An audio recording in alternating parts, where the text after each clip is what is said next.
Welcome back to another podcast episode where we help aspiring developers get jobs and junior developers grow. With this episode, we're going to be reviewing Brainstation. Almost screwed that up again.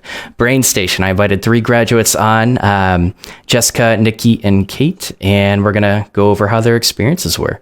So like normal, let's jump right into the intros. Jessica, you want to give a short intro about yourself? Yeah, my name's Jessica. Funny things about me, I have a degree in kinesiology, which has nothing to do with development. I have a broker's license, which has nothing to do with development. And I'm a mom to an 18-month-old. So I actually did my whole career transition during my maternity leave. I wanted to take advantage of the time I had off. I went to a boot camp and I just decided to change careers because I was in government administration and I felt like my brain cells were just dying out because it was really, really boring. So I'm super glad I made the switch. I joined Brainstation, and then now I'm a developer. That is really cool. I like how you took advantage of the time off. Yeah, paid time off, kind of. Yeah, no kidding. Good for you. Yeah. Thanks, Jessica. For me, I have a psychology degree.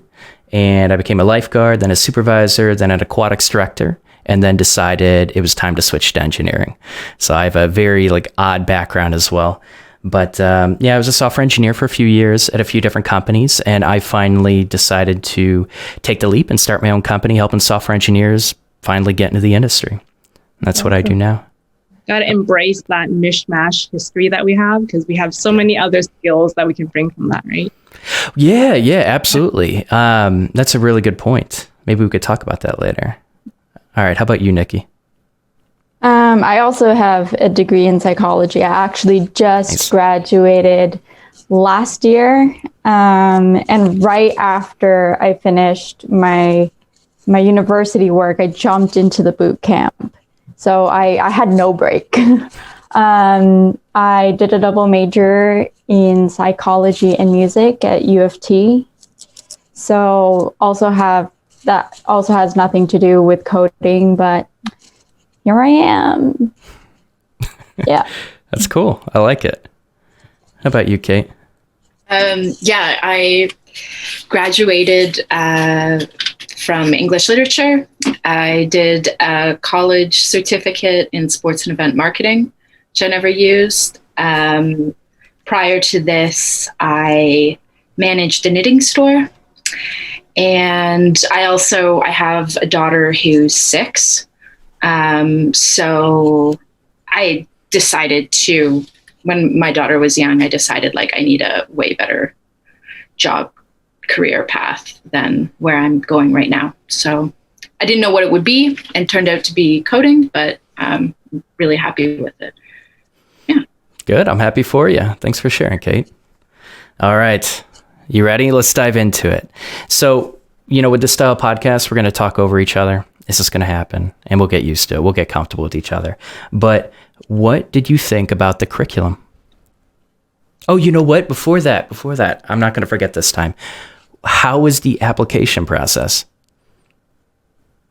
It wasn't too challenging, I thought. It was quite straightforward.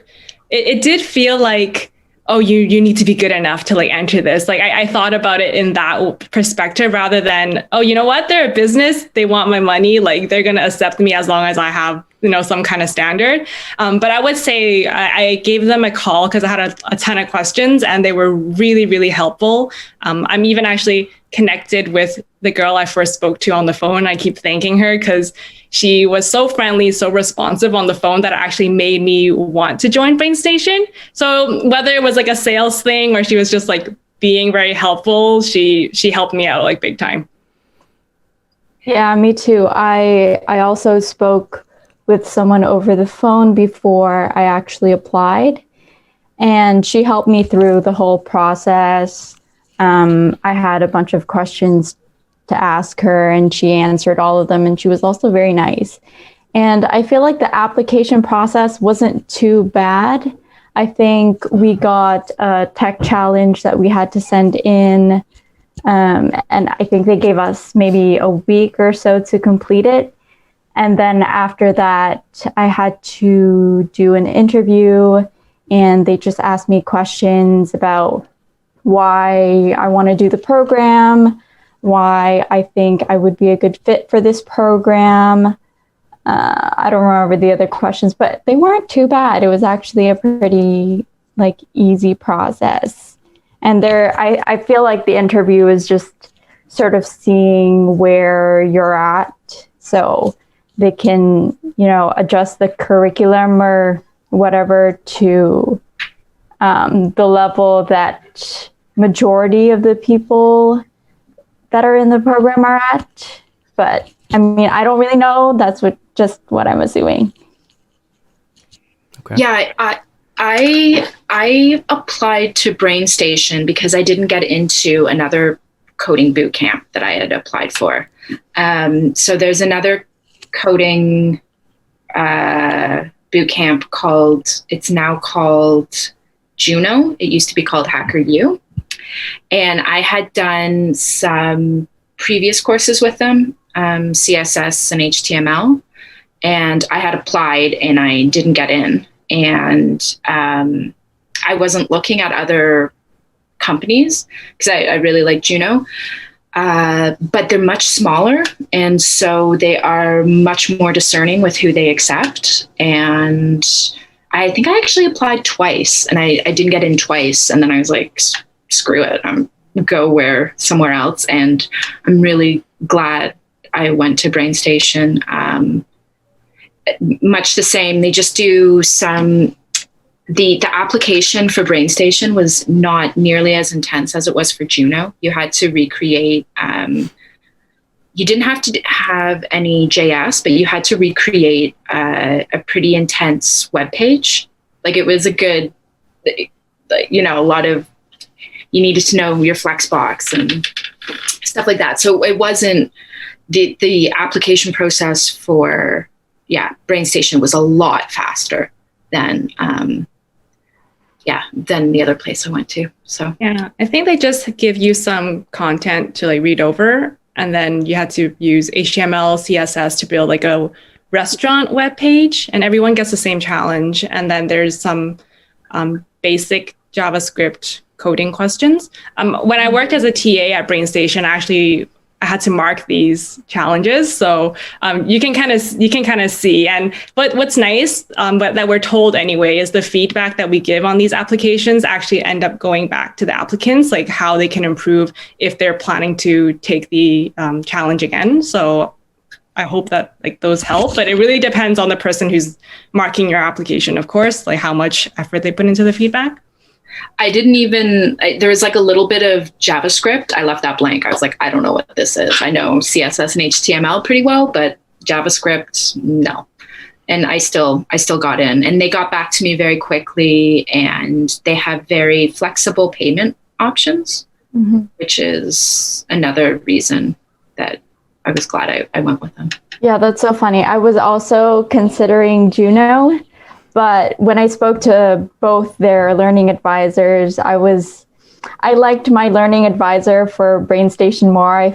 I feel like she was a lot nicer. So that's why I applied for Brainstation instead of Juno. Well, you make a good point. When you get this kind of elitist mentality with the coding bootcamp, there are good things and bad things that come from it. And being able to be backed up by a really good, solid curriculum and reputation and just people that really know what they're doing. But you can go through that and you can stand a higher chance of getting a position. But a lot of people really, really value the connection they create with anyone, any staff before they even join the coding bootcamp. And, we've talked about I've done reviews on coding bootcamps where the curriculum was really good, but their instructor, they just they clashed with them and they just couldn't get along, or the career success people, they didn't find them helpful or friendly or willing and wanting to help their career out. And it changes your entire perspective on the coding bootcamp, and it'll change your entire experience, your willingness to learn. So I think you bring up a good point. It's really important to create that good connection early, and you need to look for that during the application. Yeah, for sure. Okay. So I'm kind of curious. It sounds like they tested for HTML and CSS and barely any JavaScript. Do you feel like this coding bootcamp is more front end focused? Yeah. Interesting. Okay. Yeah. I mean, they say it's full stack, and it like we worked with Node, and we did create like a front end and back end, one of our projects, but I would say it's more front end focused with enough back end that you would need as a front end developer. You know what I mean? So you're getting you're seeing a bit into the back end, but not a ton. Interesting. Okay, so it's full stack JavaScript on top of Node. And I think people have asked me to start mentioning the stacks. So you have that. You're welcome. Let's dive into the curriculum. And, I guess it would be helpful to like run through, like not week by week, but what did you guys learn? What did you learn and what did you focus on? Where did you feel were some of the harder sections, and where did you feel the curriculum like, really shining, and where did it lack? Let's dive into that. What do you think of the curriculum? It's a lot since it was a while ago. Yeah, I think it was a week or 2 weeks. It was a lot of self-study, actually, just to bring everyone up to speed and like everyone have the same like foundation of HTML and CSS. So it's a lot of self-study. We build like a coffee shop website and everyone builds the same thing. If you have questions, you ask, but it wasn't really guided in many ways. They give you some readings to do and then you just go and do it on your own. After that is when things started ramping up, like when we actually had lectures to do. And we still did do more CSS, I remember, like doing Flexbox and all that type of stuff. And we dived into JavaScript and we did like version control, so learning Git and how to use the terminal. I think that was a little bit of a shocker for everyone, but now it's just like so ingrained in your system, you don't even think about it. And then once we got to React, I felt like a lot of people were like, what is going on? Like, I think that was one of the breaking points that a lot of educators and TAs also mentioned, like the past grads, like a lot of them were saying, once React starts, like this is like the tough week, right? I think like those were like the basic sections that we went over. I probably missed something, but you can help me out with that. Yeah, but after React, we did like Node, and then we did a little bit of MySQL. Yeah. But not, I don't remember any of that because we didn't have projects. Me neither. Wait, real quick, when did everyone graduate? June of 2020. Okay. I graduated the end of March of 2020. Okay. In August for me. Okay, so you graduated pretty recent. I just like, what I've been trying to do is recruit people that graduated in 2020 for future coding boot camps. Yeah, I guess it has been a while. Do you? Yeah, it just feels like okay. That was back when you could go outside. Yeah, I think we all miss going outside. Do you feel like, okay, so when you dove into Node, it's not, I'm going to dive into the front end a little bit, but when you dove into Node, did you feel like afterwards you were pretty comfortable setting up your own API to be able to connect with your front end? I would say so, but like a very standard way. So if we had to deviate from it in any way, we probably wouldn't know how. Yeah. Okay. And also we didn't really go into databases at all. Like very, very briefly we did, but I wouldn't say that I actually learned enough to, use it in a competent way. Which was one of my kind of reviews for them was like, I wish that we would have talked about that a bit more because a lot of companies look for that as a skill, right? It's nice that they introed it at least, but I also get that we only get 3 months or like 12 weeks in the boot camp and it's a limited amount of time for people to really get in depth about everything, right? Mm-hmm. Yeah, and I also feel like the back end stuff was a little bit overshadowed by our capstone projects because we had to learn that and work on our capstone projects simultaneously. So like, I don't remember too much of the back end stuff that we talked about. I feel like more of the front end stuff is what's still in my head. But if you told me to do any back end work, I'd have to review it. Yeah. Yeah, I've done some like self-study React with Node and just like through Udemy, and doing that, I knew what they were talking about. I was like, oh, I remember this Postman, right? Like that kind of like, it's coming back. But I don't know, sometimes like there's, to what Jessica was saying, I didn't have any JavaScript, very little coding background. And so I hit the wall about a week before everybody else did. That's when I had my existential crisis of like, I have no idea what's going on. I cannot do this. So for me, it was JavaScript that did that. But just like trusting in the process of like, you are learning, even though it's scary as all get out. And you have like, as an adult, you're used to having control over things, and you have no control over this. Yeah. So can't remember what type, but there were definitely, I'm surprised at how much I picked up refreshing it now. I'm like, oh yeah, no, I know about the endpoints. I know about, different, servers, that kind of. Okay.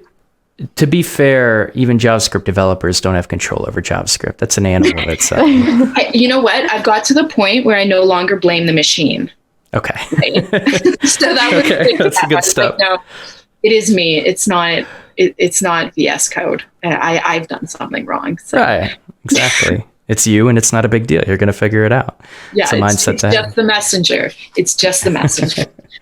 It is funny. It's like you never realize that you learned it until after, like 2 weeks after. Like, oh, I remember now, like from 2 weeks ago, I actually learned it. I absorbed it. But during that time, you have no idea what's going on. It kind of there's like a latency effect or something. Yeah, for sure. Well, that's why some people prefer part-time programs too, because it gives you time to like reinforce that knowledge and for it to sink in and for more time to go by so you can apply it more often. It's just an option for people. Yeah. So my question is, and like keep in mind, a lot of people are struggling to get positions, so please don't feel shy about it. But has everyone found a position after they graduated? No, I haven't. Okay. But I think I'm in a bit of a different situation because I have a child to look after who's school age. So when school's not in, right, it's not exactly, I'm not the typical, like a lot of the people in my cohort, if you don't find a job, you don't pay rent. And so I'm not in that position. I can be a bit pickier. And also too, I definitely needed to do some self-study after graduating. Okay. So, but it is like, I'm starting now to look far more actively than I was before. Okay, cool. Yeah, I'm currently interning at a company called Communico, but it is an unpaid internship, so I am still looking for a job. Okay, cool. You might even get some comments in the video about the idea of an unpaid internship. Yeah, I know. It's like, I don't even think that's illegal in Ontario. I thought they had, anyway. Well, I don't like how they call it that. They should just call it volunteering. But yeah. Yes, I am volunteering. So here's the thing. I actually just want to throw my opinion down on this because I haven't talked about this at all. But you have this big stance against unpaid internships. And I think most internships should be paid if they're providing value to the company. But if it's an internship that is kind of like a training opportunity and puts experience on your resume, and because I've even considered this for my company, and I was like, I have some apps to build that I can build pretty quickly, but I love mentoring. And I was thinking about like local colleges. For my company, if I wanted to bring an unpaid internship, what would I need? And the whole idea behind it is like, they're not going to be providing value to me. It's going to be a training, 100% training, put experience on your resume. I would never make it part-time. I would never make it full-time. It'd be part-time. I want them to be able to pay all their bills. But it would be 100% like helping them find a real job and training them at the time. If I don't know, if an internship is unpaid and you are building out features that are bringing, like getting pushed out to clients and, it's bringing the company money, and you're not getting a lot of training on the side to really ramp you up fast, you really should challenge that and question, that's where I start questioning that sort of thing. But what are your thoughts on that? I'm kind of curious. I want to hear your opinions. Yeah, so I spoke with a developer that was also a bootcamp graduate, and I was asking him for advice, when I was job searching, and he told me not to go for unpaid internships because, usually if they're not paying you, they don't really value you. So I was a little bit hesitant to do this because it is unpaid, but I spoke with my career success manager from Brainstation, and I was asking him, what are your thoughts on this? Is it like a good idea? Should I do it? Because at the time I was thinking, it's unpaid, but it is something to put on my resume. So I feel like I should do it while I'm job searching, and they know I'll be job searching.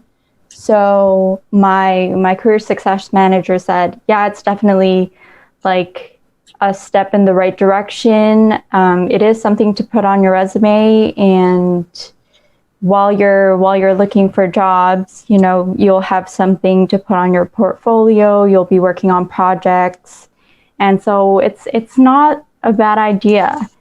And my boss knows that I'm job searching, and she's fine with it because, people have bills to pay. So, yeah.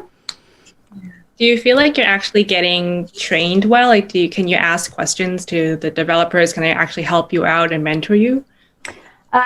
So I'm kind of doing more design work right now, or I was last week, because I'm their only developer with any design experience. So now I'm jumping more into the development stuff, and we recently got a new tech lead who's assigning tasks, and I feel like he's a pretty good tech lead. He's open to any questions I have. If I don't know anything about the task I'm doing, he's available. So I feel like, yeah, it's pretty good experience. I feel like I'll get the proper training I need to hop into my next job, or if they take me as a full-time employee, then there's that. Okay. Yeah, cool. I'm glad you moved away from the design work. Obviously, you didn't go there to become a designer and get trained as a designer. But it sounds like the new tech lead is putting you in the right direction, giving you the right experience. And I think the whole thing, is it like, are you going to be able to put developer on your resume from that internship position? Yeah. Okay. Even if it's yeah. Go ahead. Oh, sorry. I'll be doing more front end stuff because I did do the designing. So I'm sort of in charge of creating the CSS frameworks and stuff like that. And the tech lead actually asked me for, to let him know what my background was, what I'm interested in doing, more front end, more back end, where I'm comfortable. So that he'll be able to assign tasks to me that I would feel comfortable doing, but also still have that, challenging aspect. Okay. It's really cool. Yeah. If anyone has any opinions in the comments, anyone that's watching it on YouTube, let me know. What do you think about unpaid internships? This is the kind of controversial topic that I love bringing up. Yeah. Yeah.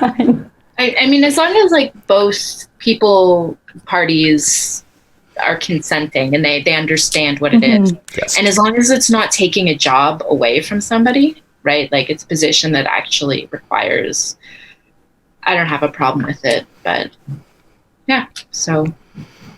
Okay. How about you with the job search, Jessica? So right after I graduated, they took me on as a TA. So I stayed like another 3 months with them, which I was super thankful for because I learned so much more when I was actually showing the students how to do something. And also like a refresher for myself, and then having more time with my educators helped a lot. And then very, very soon after that, actually before that even ended, I had a few people reach out to me. So I felt like I was very, very fortunate with my position, and the career services team like put me in front of a lot of potential employers. So the one that I'm with now is Paywith. So they're like a fintech company, and we do Ruby on Rails, which is interesting because we did none of that in Brainstation, and it's like pretty much entirely back end what I'm supposed to be doing. So I'm very like grateful that they prioritize my soft skills over my actual coding skills.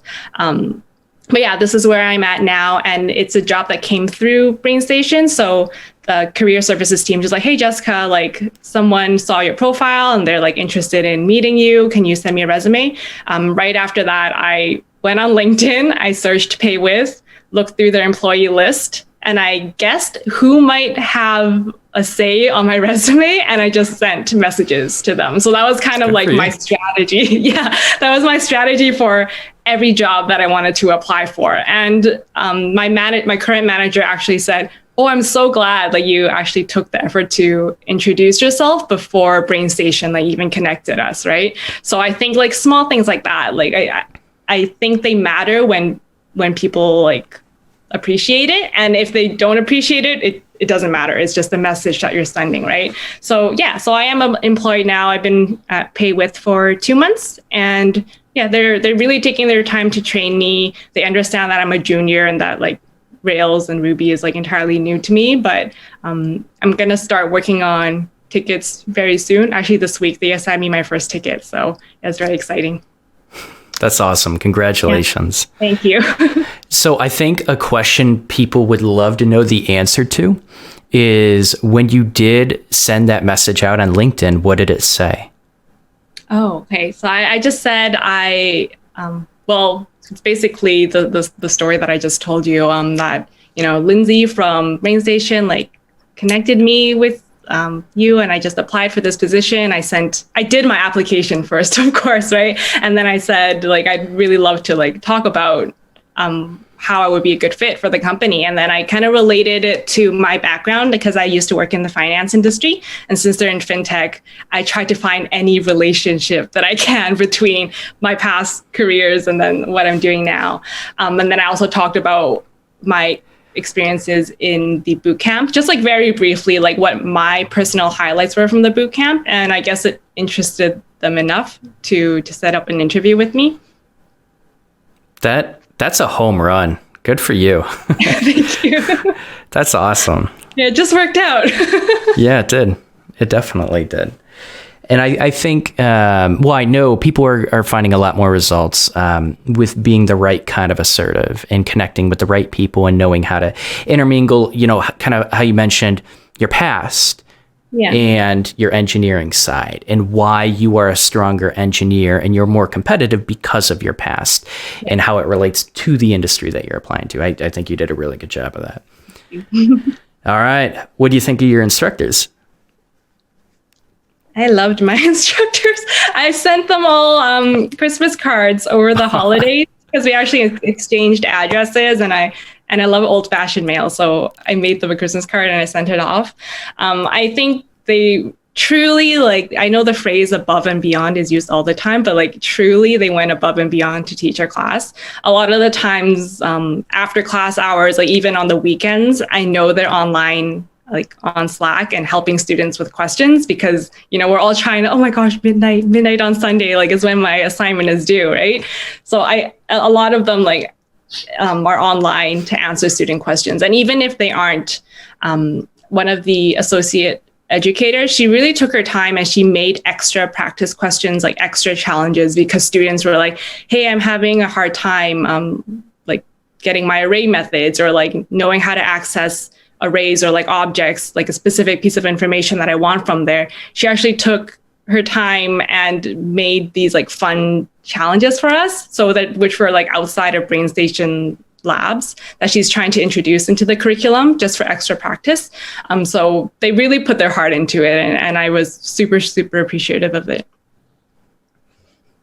Yeah, I had a really positive experience with the instructors too. Actually, I think Nikki and we had the same lead, Danielle, who, just knows a lot about web development, quite a bit of experience. And then, so you have, I guess, like the lead instructor, and then there's like an associate. And at least in the Toronto office, the associate usually was someone who worked, Brainstation is owned by Conrad Group, which is an agency. So you actually had someone who worked at Conrad Group in their web development who would come and teach the course for 3 months. So the other person I was with, his name was Rakesh, and he was also amazing. We would do, what would they, when you do the mock interviews, or you would do the, not mock interviews, but you would do the whiteboarding, right? We would do like whiteboarding. And I was so grateful that I had Rakesh there, because his understanding he was like a computer engineer. That's what he studied in university. So his understanding was way deeper than most. And the TAs were really nice. Actually, Nikki, did you have Anna as a TA? I did. Yeah, she was my buddy all through class. Like, she was amazing. I got through the course because of her. So, and I know how good she was. So also to the people in the boot camp, I really liked, like the students, like it was just a really nice atmosphere. And it was nice to go to the campus and sit there and be with people and stuff like that. So highly recommend based on education. Yeah, I also had a really good experience with Daniel. He's super smart, knows a lot. Sometimes he goes a little bit too fast, and I'm like, wait, what? I'm so confused. I don't know anything. But that's what the TAs are for. And Anna was a really good TA. She was like really good at explaining to you like you're 5.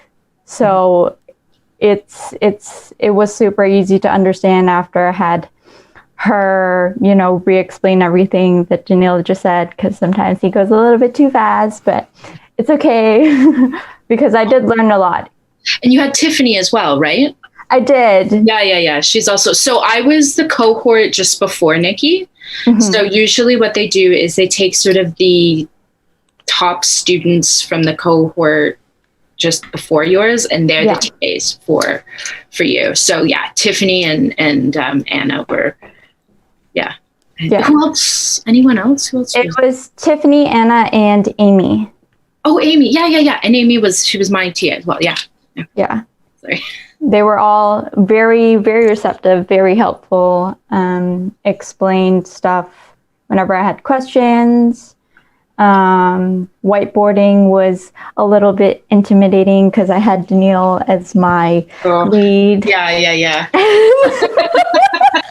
And I was one of the more quiet ones because the people in my pod, they were all like super smart. But then there was me and my friend Ben, and we didn't speak out much. So Danielle would always like pick on us. And I was like, no, please, not again. But it was very good for interviews because you gotta know whiteboarding to be successful. But it was very it was an experience. I don't know about all of you, but I was in school. I was always super nervous to get called on.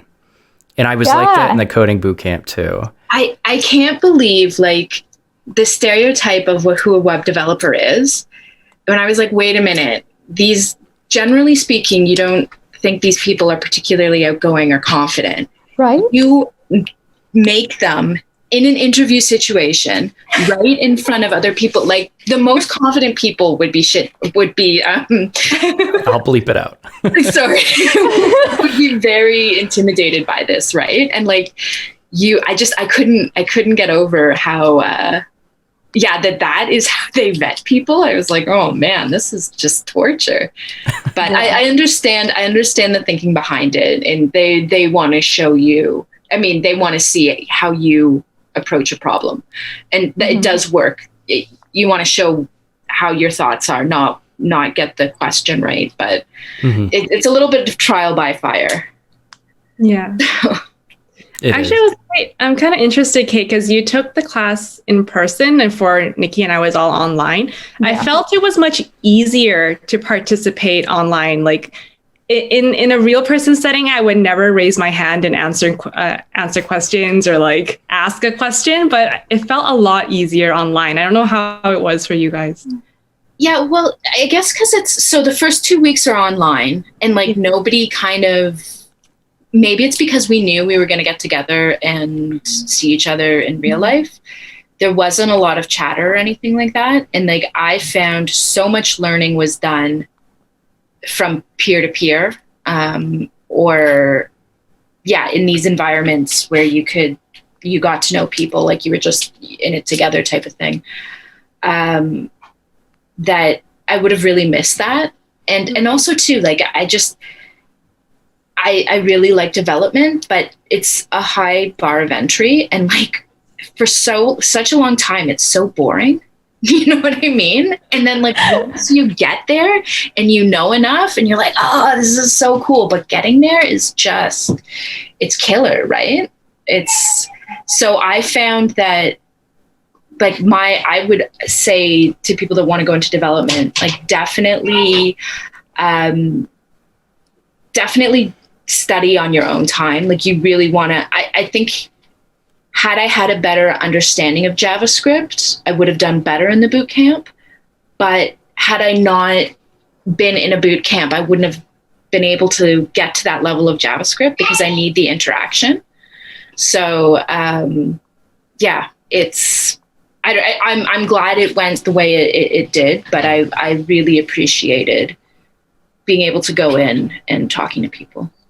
Yeah, that's so funny you should say that, because before I went into the bootcamp, before I decided doing it, I actually started a course on Udemy that was like a full web development bootcamp course. And I was fine with HTML and CSS, but then I got to the JavaScript part and I got a little stuck because I didn't really know what was going on, and I didn't really have anyone to ask questions to, and that's why I decided to join a boot camp, because one, you have someone to ask questions. Two, it's probably good for networking, and it did accelerate my learning. I feel like if I tried to learn everything on my own, I would have taken, months longer. Yeah. And it's so nice that you got to go on campus, because when I was starting, I think it was like week 1 or week 2. It's really, the peer-to-peer interaction is super important, and I didn't really know how I was going to do that, because you can't just talk to the person next to you. I had to slide into people's DMs, and that was kind of like, oh, this is kind of weird. Is this weird? Is this not weird? Like, can I do this? Is it allowed? But I did end up making friends, and we did help each other out quite a bit. So it was fun. I mean, the people that were in my cohort, they were all super nice. They were all very supportive, and I feel like that's the same with like the people in previous cohorts. At least that's what my TAs have told me, is that it's pretty much the same culture. I think they like vet that during the interviews, that you fit within the Brainstation culture. Yeah. So that was really nice. I had fun with all of the people in my cohort. Sounds like a really good experience. Instructors and students. Yeah. Yeah, no, I've done post-secondary education where I'm pretty easy going. I get along with most people, and like I didn't click with anybody in a class of 50. And it makes a huge difference when it's like, you know, you can go in, I think there is 26 people in my cohort, and like you can ask stupid questions, you can crack jokes, and like people are like, oh yeah, or just like how many people liked cats? I don't know. That was like really, it was like really. Oh my gosh. Too. Yeah, Danielle and his cats. So we had a day where like our instructor told us, you know, guys, bring your pets. We're all going to take our picture with our pets today. So we all had our pets, and the people with no pets, they brought their plants to take their picture. Yeah. It was a fun time. In our cohort, there was like a designer in charge of coming up with our t-shirt design, and it was a giant cat in code. It's so cute. I think everyone still has that t-shirt. I'm going to be honest, I haven't worn it. I wore it that day. I wanted to, you know, just show my support, but just for anyone like coming up with t-shirt designs or anything like that, you have to think about the practicality of it, because those little code pieces have been falling off my washing machine like the first time I washed it. So I love the creativity. I love the message. Just keep that in mind. Okay. So what did you think about, so let's say, all right, you're graduated right now and you're on the job hunt. What about career services or whoever that would be if you're coding bootcamp? How helpful were they? What kind of things did they provide to help you make the process of finding a job just a little bit easier? What kind of support did they provide? I don't know if you guys are part of the job search or job posting Slack channel. Okay. Yeah. Okay, so you know what I'm talking about. Mm-hmm. So we have an alumni Slack channel, and they recently created a Slack channel specifically for job posting. So, I mean, I think almost every day, one of the career success managers, Lindsay, she posts jobs, and she tells you like, hey, web development grads, here are jobs that you can apply to. Hey, digital marketing grads, here are your jobs, UX designer jobs, here, data, whatever. And also I meet pretty regularly with my career success manager. So we've been meeting, I think, once a month since I've graduated. And whenever we meet, I just give him updates on, you know, what I'm working on, where I'm applying to, how I'm applying to, you know, these jobs. And he gives me tips like sliding into LinkedIn DMs, making sure you find people that you would probably be working with, like aside from hiring managers and the talent acquisition, make sure to give them a quick message, because, you know, they're not going to be the ones that will hire you, but they do have somewhat of a say, and they can recommend you to their hiring managers. And also he sends my name out to people if, you know, he has a connection that is hiring. So I found that pretty helpful. And I think that's all. Yeah. So sorry, go ahead. So Nikki, are you doing the income split or the income share part? Is that how you're, if you don't mind me asking, like, yeah. Because I don't have access to, I haven't talked to anyone from career services since. Oh, interesting. Yeah, I'm doing the income share agreement, which is basically you don't pay until you get a job that's like, that pays $50K a year, I think, something like that. So Yeah. Maybe that's why. I think that some of the other cohort people that I had who, with the income share, they definitely seem to be more obviously invested in getting them jobs than, Do you feel like because you're not on that, it might have looked a little bit different for you in terms of your relationship with career success or whoever that is?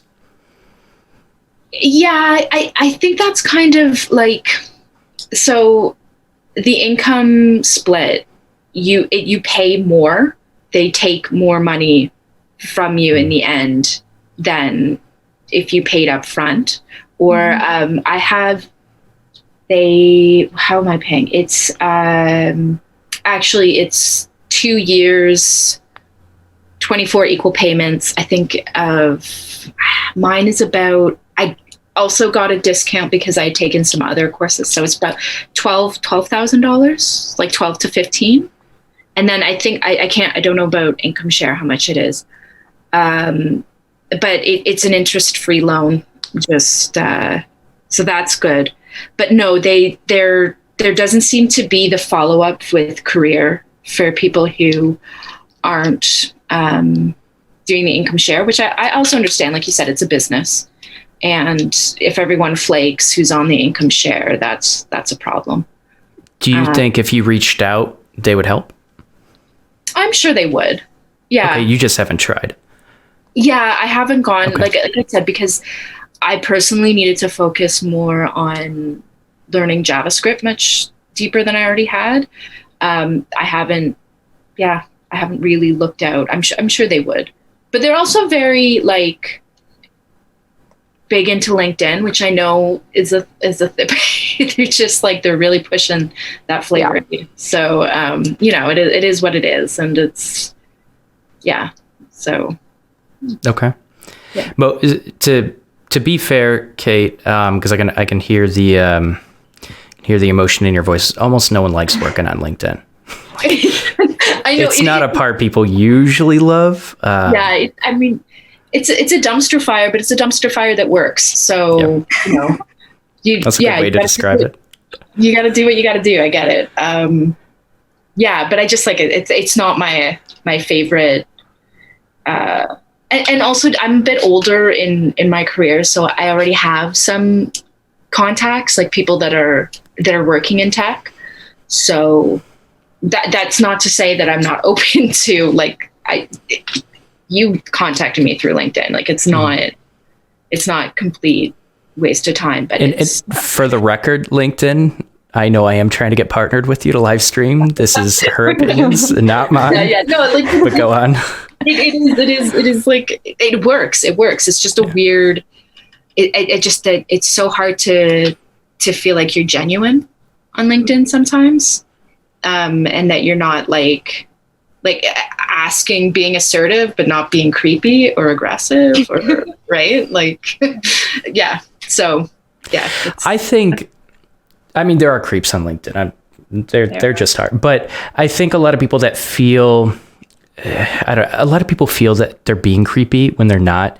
And usually the only way you're going to come off creepy is usually when you like double and triple question what you're about to say and you keep changing it and you make it awkward. Most people make their messages awkward, and they still don't even come off creepy, but like everyone has this, they're so worried about coming off as creepy that they stop focusing on just like coming off in a very positive, friendly manner. They're just like, hey, just like come off casual, just send a message.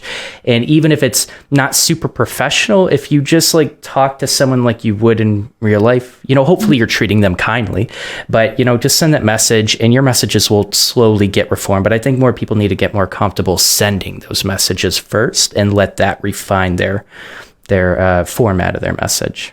And don't make any comments on the physical appearance of the person you're sending the message to. I guess that would be. I have some friends that have just been like, "What the heck was that?" But, so understand the network that you're on. Yeah. Fair enough.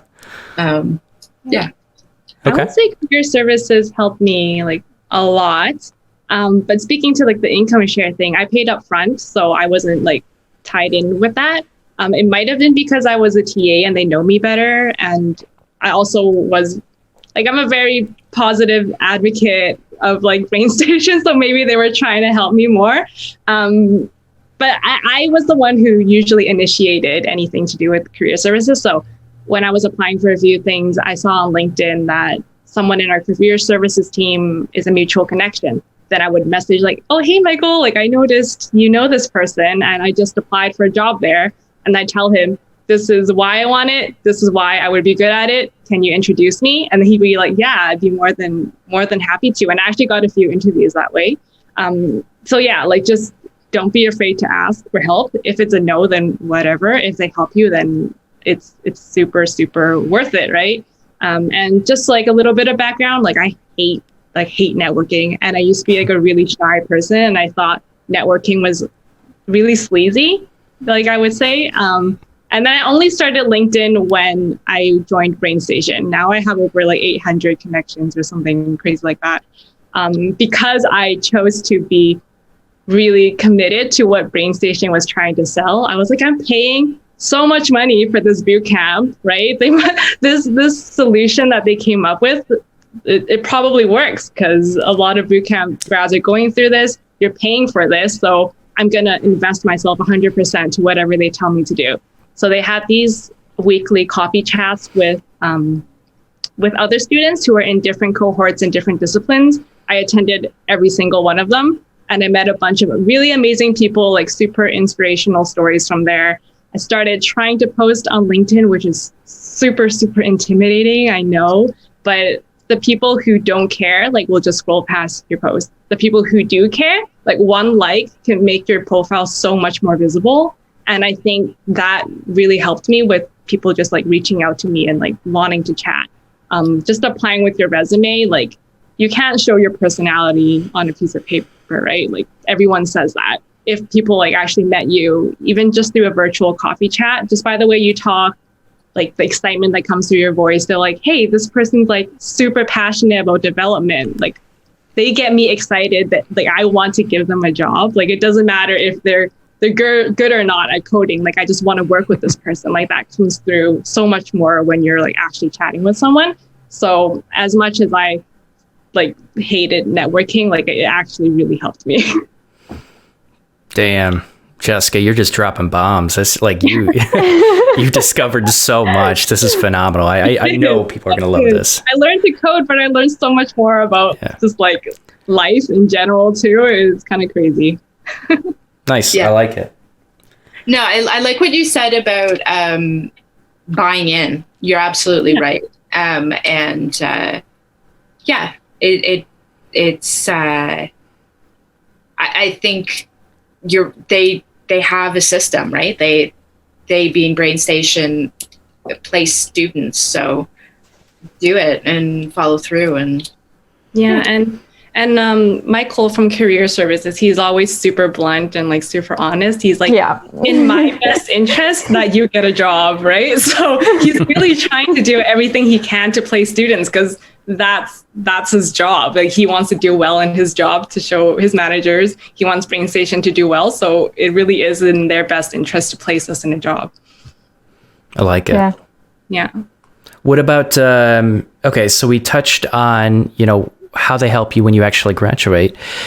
But thinking about everything that we talked about, now let's dive into constructive criticism. What could they do better?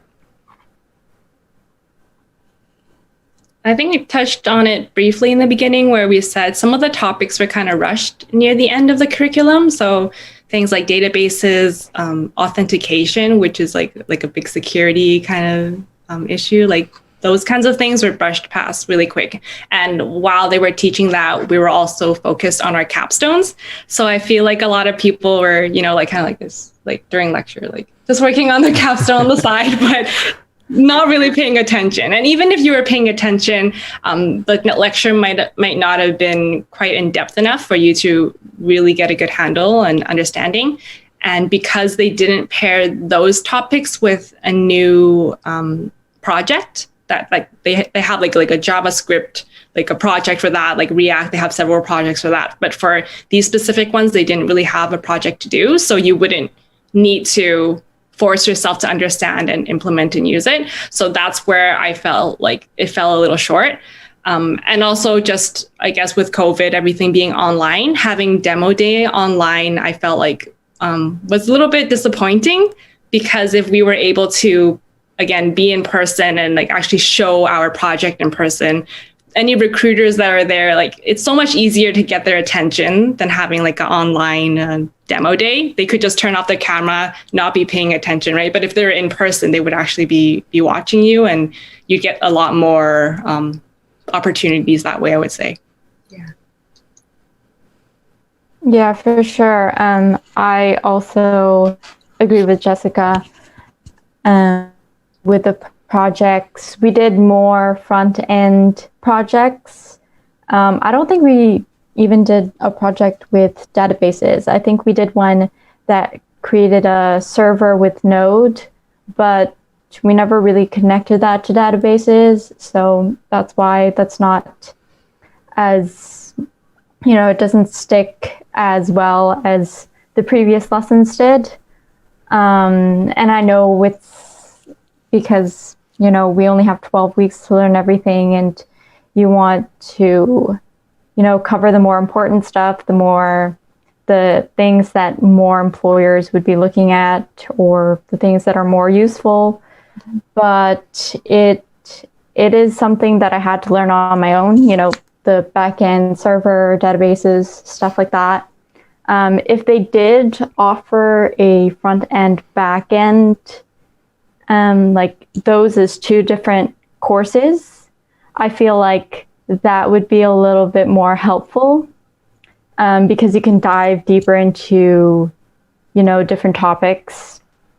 But I feel like the way they do it, they're doing the best they can, but it is different if the program is, more focused on either side. Yeah, I the other thing I would like from Brainstation, and maybe this doesn't have to be this doesn't have to be a boot camp type of thing, but they should just have a class on JavaScript, right? Mm-hmm. Just like a deep dive into JavaScript. That would be I would be like that would be well worth the money. Anything else? I didn't love their online documentation. I think maybe I was the only person who read it, but like their notes, I found it hard to follow. But at the same time too, like just getting the language of development and like how things are written in English is hard to read as well. But I didn't end up using that aspect of their learning portal was a little buggy. Yeah. You're not the only one. I've had several of my friends from my cohort speak to that. Like, why didn't they just ask this question this way? It's so much easier to understand. Like, the language they use is so weird, and it's not even the language that we use like during our lectures. So they were very confused, but once, the learning and the TA or Danielle explained what the question was actually asking, then it was a pretty straightforward question. Yeah. Okay.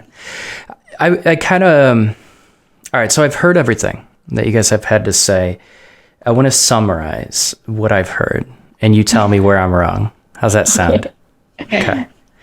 So it feels like the application process is friendly. You like the staff, you like the instructors, you like the vibe. And I think it sounds like they do a good job with interviewing for a good cultural fit. And that's really important for a coding bootcamp. It also sounds like they test you on HTML and CSS, and they lack testing on JavaScript. And it seems like that's an open possibility, Kate, and you've given an example where that can make the difference between a student struggling and being successful throughout the entire program. And I would recommend that they do focus just a little bit more on JavaScript with the screening. I'm not even recommending change the coding bootcamp. I'm recommending just make sure that people are at a little bit higher level and they might be comfortable going in and learning JavaScript. It also sounds like it's very front-end focused, and a lot of coding bootcamps are back-end focused. And that's okay. Like you said, you're going to get different experiences, and you're also going to get different positions depending on like where your coding bootcamp decides to focus. And they probably did a lot of research and decided to focus on the front end because maybe where you are in Canada, there are a lot more front end positions. I know a lot of areas in the United States where I live, it's a little bit easier to get a front end position. It's not always the case, but that's one thing that they wish coding bootcamps would focus a little more on here. It also sounds like it sounds like they probably haven't had maybe an actual developer review some of the questions in the learning portal. It might help to just have them review that and get some feedback on that. Let's see, what else? I feel like this coding bootcamp is going to produce pretty strong front-end developers. And you will have to supplement. If you've touched on as little about databases and backend as everyone's saying, if you want to stand a chance at backend, you're going to have to get more comfortable with that. And sometimes that just means supplementing. So get comfortable whether you want to choose a relational database, non-relational database. You need to learn which you should even choose and how do you connect that database to your API. And authentication is important. I brought someone on my podcast that mentioned that they would hire someone if that person could show them how to set up OAuth authentication and explain where they screwed up. And he said that purposely because everyone screws up OAuth in some way. And it's a really hard thing to get down and get smoothly operating until you've actually implemented it over and over and over. But authentication is important if you want to be considered a full stack developer. But yeah, it sounds like it's front-end focused. They know where they want to focus on their students, and they know the job market. So there's nothing wrong with that. Where I would be careful, coding bootcamps tend to get, like, you can have a really good experience with a coding bootcamp, and then if career services doesn't deliver, for example, if you're not on some sort of payment plan where they are invested in your future, I'm not saying that they don't care, but like you said, it's a business at the end of the day. When they let that slide and they treat people differently, you'll start to get bad reviews. You can ruin an entire student's experience when they're not getting a job, they're struggling, and they're constantly having to reach out to career services, and it feels like career services doesn't really care. I think taking the extra step of reaching out yourself, that's a really, really good thing that career services should start doing. That's incredibly important. It's going to affect your coding bootcamp's reputation. That's my one big recommendation. Other than that, yeah. Where do you feel like I was way off with my summary? You were pretty spot on. Okay. They do test for JavaScript in the application. And I can maybe speak a bit more to it because I did mark some of these applications.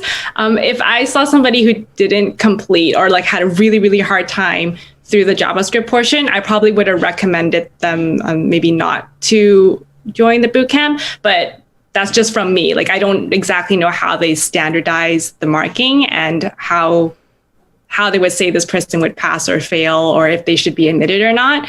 But yes, they do test for JavaScript, but it is on a little bit more of like a basic level. Mm-hmm. So yeah. You felt like you would have recommended that person to stay back. How comfortable would you feel recommending that? How comfortable would you feel if your manager learned that you were recommending that? So they usually split the testing by like portions. So there's like HTML, CSS, and JavaScript, like problem solving. Oh, there's also a pseudocode portion. Mm-hmm. So each one they say like, how successful do you think the candidate would be if they join this program? And you kind of like rate it. I forgot what the scale was, but that's what happens. And then you give them feedback on, what could they have done better? Like, why would you say like overall this person wouldn't do it so well?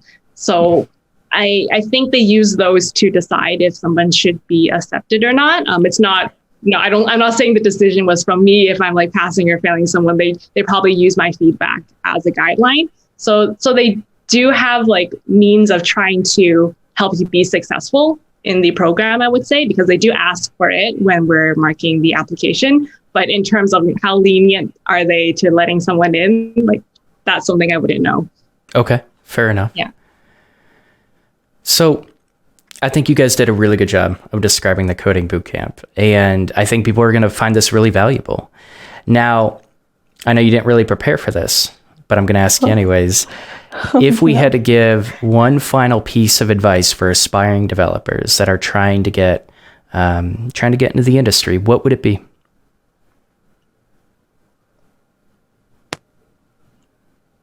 This is a tough one. Yeah. I can go first. I would say, so just kind of relating to myself, you don't have to be super smart. You don't have to be like a coding nerd in the movies, like where you're all hacker-like. You don't need all that to be a developer. All you really need is like curiosity. Like you really, really want to learn. If you're excited about it, that'll come naturally. Even if you're really struggling, you would want to get to that. Oh my gosh, I can't believe I did it. You know, like you want to get to that moment if you're really passionate about it. And I would also say, just having a really good support network, not meaning like LinkedIn network, just like your friends or like mentors, having classmates in the boot camp. I think that was one of the main things of why I went to a boot camp, because a lot of these things, they're free online. You can learn it on your own. Like you said, there's like cheap, like Udemy courses you can take. But one of the really valuable things is having that support system of the mentors, of your classmates, anyone you can just reach out and ask a question to. So if you really want to, switch careers, like have that grit, have that curiosity, have the support system, and like I'm sure you can do it. Like a lot of bootcamp grads have been reaching out to me lately and like just asking me like how my personal experience was, and I'm like, what? Why are you asking me? I'm a junior. I don't know much stuff, but if anybody does want to discuss these kinds of things, like I'm totally free. If people want to reach out and just have chats like this, like I'm totally open to it. But yeah, like just don't think that you need to be a super genius to do it. That's it. So it's not like you see in the movies. Not like I see in the movies, yes. Okay. I think my advice, sorry. Okay. I think my advice would be don't get intimidated by the things that you don't know. Because as you're learning, as you're learning concepts, as you're learning new languages and whatever, the more you learn, the more you know, the more you realize how much you don't know, how much you still need to learn. And I feel like at the beginning, that for me was super, like that was terrifying. That was very intimidating. And, I've spoke to a lot of other devs about it, and devs who are, more experienced, and they say, that's just how it is. You just gotta accept it. It is what it is. Everybody's learning. Technologies are always changing. There'll be like a new language next year that you'll have to learn. Things are coming out of nowhere. It's just part of, the industry. And I think another thing I would say would be, remember to take breaks. Remember to take your eyes off the screen, because I feel like this is an industry where burnout is very, like, you can get it easily. I know myself, when I was learning, it's very easy to jump into that rabbit hole when you try to find a solution to a problem and you're just stuck there forever. What they told me was, if you're stuck on a problem for more than 30 minutes, please ask for help, because, you're just going to be stuck and you're going to be there for hours, and, it's not helping you. And breaks are actually very helpful, because when you stop thinking about things, it just comes to you, the solution sometimes. and, asking people for help. They don't even have to answer. Sometimes just like talking it out with someone is more helpful than you just like on Google or Stack Overflow for how many hours searching for the solution to your problem. So that would be it. Don't get intimidated by the things you don't know, and take breaks. Take breaks. I like that. I can tell what you emphasize there. I guess my advice would be, I think web development's a lot more creative than people realize. They think that it's like super linear. Speaking to what Jessica said about like you have to be this smart coder person who, maybe doesn't have interpersonal skills. That's not true. With the way that technology is going, and I think that like as computer science gets more and more accessible for more and more people, it's an exciting time to be a developer, because I think you no longer have to focus on like the fine details of just getting the code up. You can work on more abstract ideas and how to interact with it. And I think that right now it's an exciting time to be a web developer, just because all of a sudden it's more accessible to more people. So you kind of get, instead of it just being for a certain type of person, these pictures are all going to be in color now, because people are going to be bringing their new ideas to how you use the web, how you interact with data and stuff like that. So I would focus more on like, I love making things. That's what makes me a good web developer. It's like, I like making things. I like taking things apart. I like seeing how they work, and I like putting them back together. And if that sounds like something that you're interested in, you'd probably be a great web developer. It's just a matter of time before you get the nuances of the language of whatever you're working with. And I mean, I want to be a web developer because I also like learning new things, right? I love the fact that it's always learning. I get bored pretty quick. So that to me, it was like, that's such a big sell of like, I was like, oh, you get to take courses and you get to just keep going. You can do it. It's just going to be, get used to being uncomfortable. Learn how to learn, get a process of how, okay, if this isn't working, how are you going to tackle this problem? Don't take yourself too seriously. Have fun. Yeah. I love it. I really like that advice. All right. We're at the end. I think this is a really good episode. I think people are going to like this. So let's jump into our outros. Jessica, if people wanted to reach you, where could they reach you? Oh yeah, I kind of talked about it already. I thought that was so you can reach me on LinkedIn. Jessica, last name is Kwok, Kwok. I'm like free for any coffee chats. Like I used to hate those, but if you just want to meet, chat, like not even like an interview style, just kind of getting to know each other, talk about our experiences, I'm totally open for that. Connect with me on LinkedIn, and that's where you can find me. Sounds good. And if anyone wants to reach me, you can leave your comment in the comments on YouTube, Discord, Twitter, I think. I don't know. I really don't use it anymore. Or DonTheDeveloper.tv. I just tossed up a quick website for that. There's a contact link, I think. You can reach out to me there. If you're looking for coaching, I do private one-on-one coaching. Happy to help you out. Just reach out. That's pretty much it. Otherwise, you're going to see me on the next video. How about you, Nikki? I'm also on LinkedIn, Nikki Noriega. I'm the one that looks like me. I don't know how many Nikki Noriegas there are. But yeah, feel free to connect with me. We can chat about whatever you like. And if you want to offer me a job, I'm open to that too. I love it. Yeah. Sounds good. How about you, Kate? And yeah, I'm on LinkedIn as well. My handle, I think I'm under K, the letter E, and then Cook, COOK. Yeah, if I got here by people helping me. So if I can help you in any way possible, happy to give some insight, whatever we can do. I love it. That's what the software engineering industry is all about.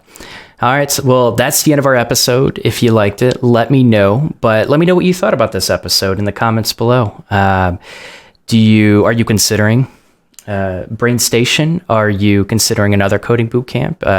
Are there any questions you didn't get answered? Let me know in the comments. Happy to hear you out. But this was a super friendly group.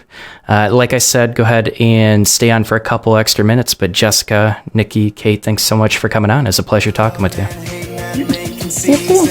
Thanks for having us.